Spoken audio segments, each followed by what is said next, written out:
I had to drive home from District of Columbia to Nowhere, Kansas after getting off active duty. I didn't have anything but my car, some clothes, and my late grandpa's old service revolver to my name.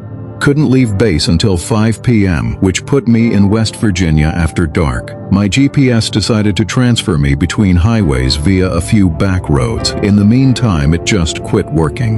No cell phone, no GPS, and it's dark in the boonies. Figured I had called it a night and find my way out from my Atlas in the morning. I pulled off the road, locked my doors, put up sunshades on my windows to get some sleep. I was just starting to doze off when I heard footsteps on gravel. I perked up, and it was definitely something on two legs, and it was definitely getting closer. So I fumbled to get my sidearm without looking while trying to peek through the shade to see anything. Everywhere was black. I couldn't see a damn thing. All the wildlife is silent, and I can hear footsteps circling the car. There was a pull on back passenger handle. Then silence. I was hoping they would think it was abandoned and continue on their way. I pulled back the hammer on the revolver, and as soon as it clicked, there was a pounding on the hatch glass. I ripped the sunshade down and saw a man in an open plaid shirt just going to torn down my window with his fists, and his eyes looked like what I've only seen on a rabbit right before slaughter. We locked eyes and he started screaming. Not even words, just straight up screaming. So I screamed back that I would blow his head off if he doesn't go away. He took off to the rear of the car. I caught my breath, climb into the driver's seat and start the car to get out of there. Then suddenly my window exploded into nothing and he reached in the car, yanks me out the window. Terrified, I fall awkward as shit as I cleared the window, so I was on the ground and he was kicking the shit out of me, and I was scrambling trying to find the gun I dropped in the commotion. Seemingly out of nowhere, this random middle-aged guy came charging out of the woods and decks the creeper. They tussled a bit. Then I found the gun under the car. The crazy guy 1 ran off and I drew down on crazy guy 2. He puts his hands up, asking me not to shoot and generally being rational. I asked him what he was doing out here. He explained that he was out here on a vacation, in a cabin, heard screaming and came to help. I thanked him and got into my car and drove off. I found a Walmart a few towns over and slept under a street lamp. The next day I called my dad to tell him I would be late because I had to replace a window and explained what happened. When he heard the spider thing, he laughed and made a joke about his dad always saying that because he had a bunch of Australian pilot buddies. Now, my grandpa died before I was born, and I'd actually never seen a photo of him aside from a service photo when he was about 20. So I got home, and I went to put my grandpa's gun back in my dad's lockbox. I almost shit my pants when I saw a photo inside of my dad with the dude that saved me, down to the clothes. I flip it over, and it's got my dad and grandpa's names on it, and 1990 on it. So I asked my dad when that picture was taken, and he said it was special because that was taken the morning of grandpa's accident. I'm not saying I believe in ghosts, but it's a real messed up coincidence that the guy who saved me from a tweaker was a dead ringer for the guy whose gun I was trying to grab to protect me.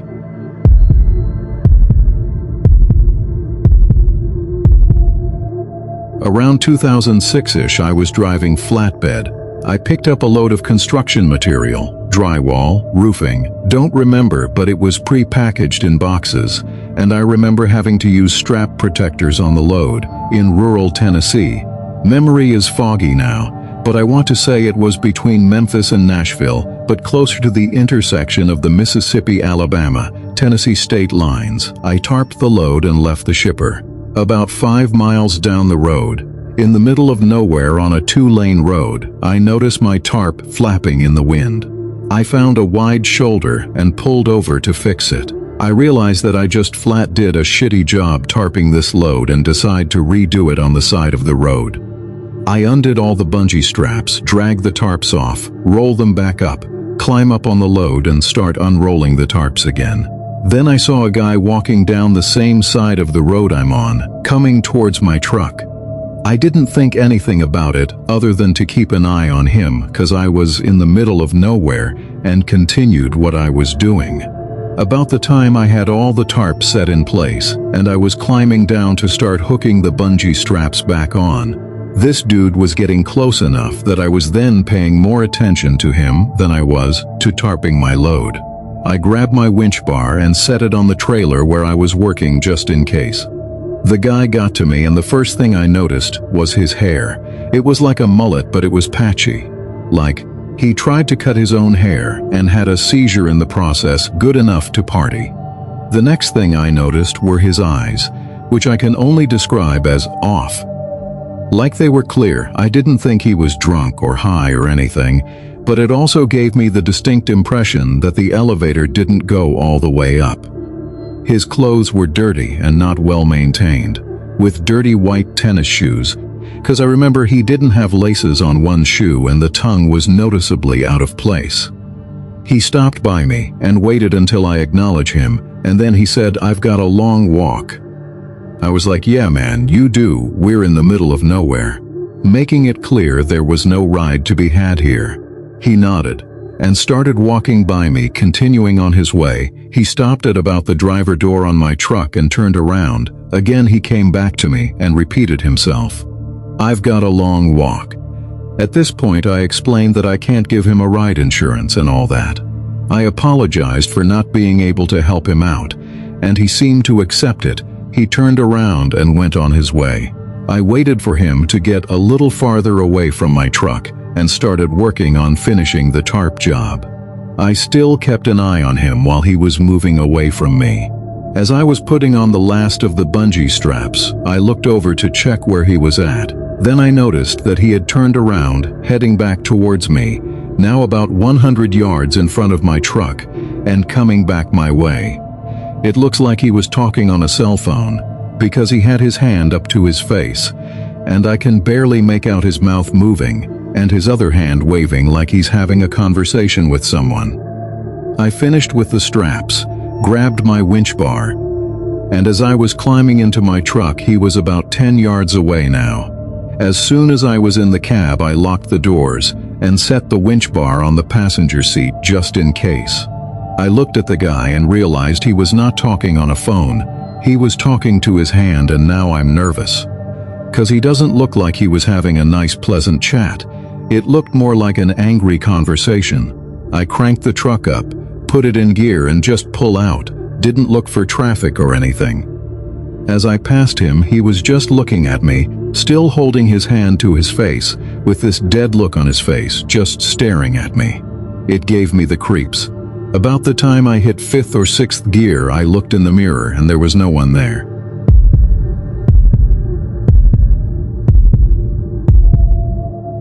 I was driving through eastern Washington on some state roads.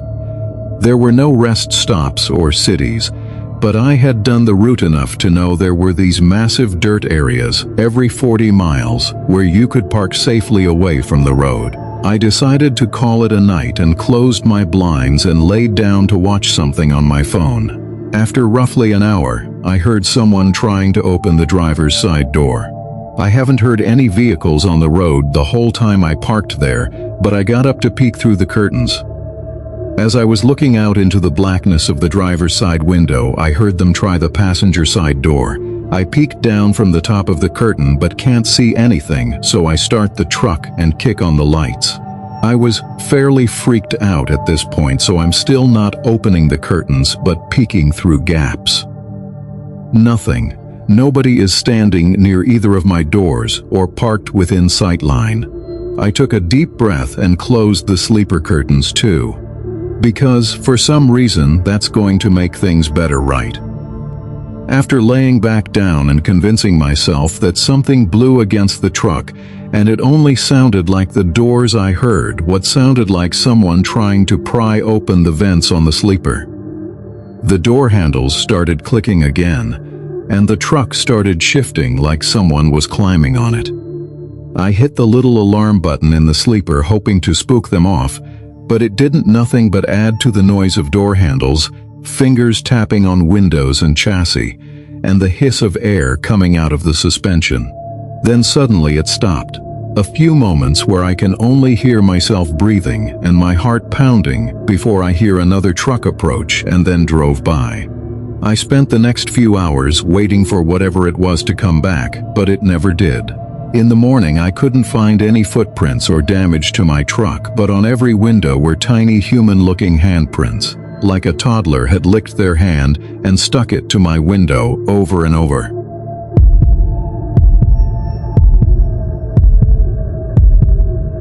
While I was actually driving a bus in the deserts of Central Australia. I was over 500 kilometers from the nearest town. So yeah, middle of nowhere stuff. So I was out on a 5-day charter to pick up a bunch of Aboriginal elder women to go and get their women's business health checks done. On the day I took them to get that done, we went via a place called Mintabi so they could shop in the clothing and whatever store that's randomly in this little opal mining area of South Australia. We left from there quite late to make the 3 or so hour journey back to where we were all staying overnight. The next day I'll be taking them back to their respective desert communities. The passengers all fell asleep as they'd had a very long day. Even the nurse who was traveling with us fell asleep. So there's me, all alone in the cab of the Mercedes truck-derived bus, my 30 passengers all sleeping in the darkness of the passenger pod behind the cab, and it was around 9 p.m. Up ahead in the distance, I saw a headlight coming towards me along the lonely desert dirt road. So I dimmed my lights, so the spotlights went off, and I adjusted to see only what low beam will show me. I drove down into a slight dip of a dry creek bed, expecting to see the car with only one headlight anytime shortly. It's nothing unusual to see a car with only one headlight out there, so I was not even remotely bothered. As I came out of the dip, I put my spotlights and high beams back on, and there was no car, no nothing, just the empty dirt road. There was no dust in the air, and I could see a good distance in front of me and out to each side. There was nothing there. Just the empty desert, the dirt road, and me alone in the cab. I kept the lights all on until we come to a stop about an hour later. I didn't see any cars or anything the rest of the journey. Before I let the passengers out, I asked if any of them saw the light, and they all went dead silent. And after a short while, they start talking in their own languages, hurriedly, and then they all get off the bus. A few minutes later, a couple of the ladies came up to me to ask me to tell them exactly what I saw, without leaving anything out, and to describe exactly where I saw it.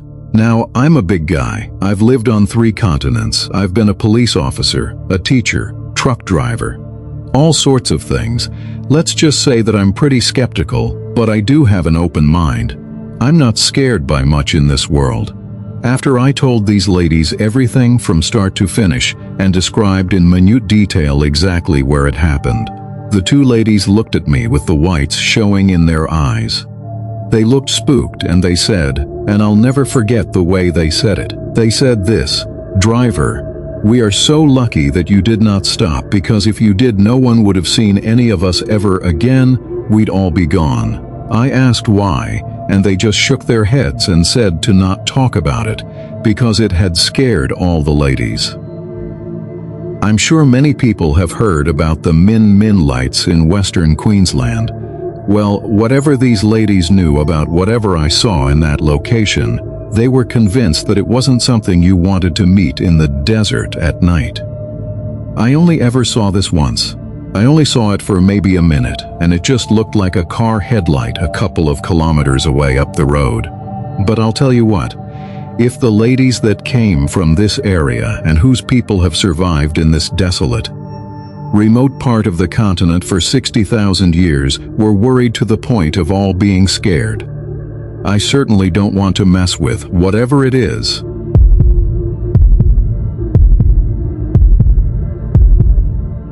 I was in a fairly rural part of Mississippi, somewhere between Clarksdale and Greenwood. Important note, it's all 2-lane highway, the 250-mile drive home. The weather had turned pretty sour as I was leaving Clarksdale.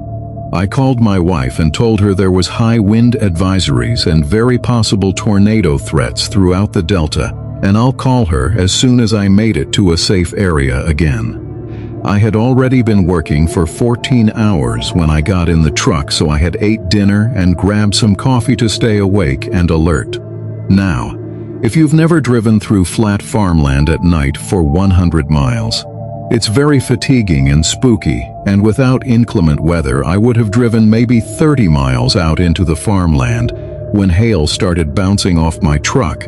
Being a Mississippi native, I knew in July hail meant tornado. I pull off to the side and start looking for the storm tornado I believe is approaching. I rolled the passenger window down and shined a bright flashlight off into the night. Nothing there. Turn to the driver's side, and this guy has his face pushed against the glass. Grinning from ear to ear, I screamed and he was gone. I slammed the truck in drive and took off. We have all the time running cameras on our trucks. I got to the first safe place to stop and called my wife. I didn't want to scare her, so I didn't mention the guy or the hailstorm. I did, however, pull the SD card and check the cameras. I promise you this guy never popped up on my front or rear cameras. I've always played it off as my imagination. I will say, I don't drive through the Delta in the dark anymore if I don't absolutely have to.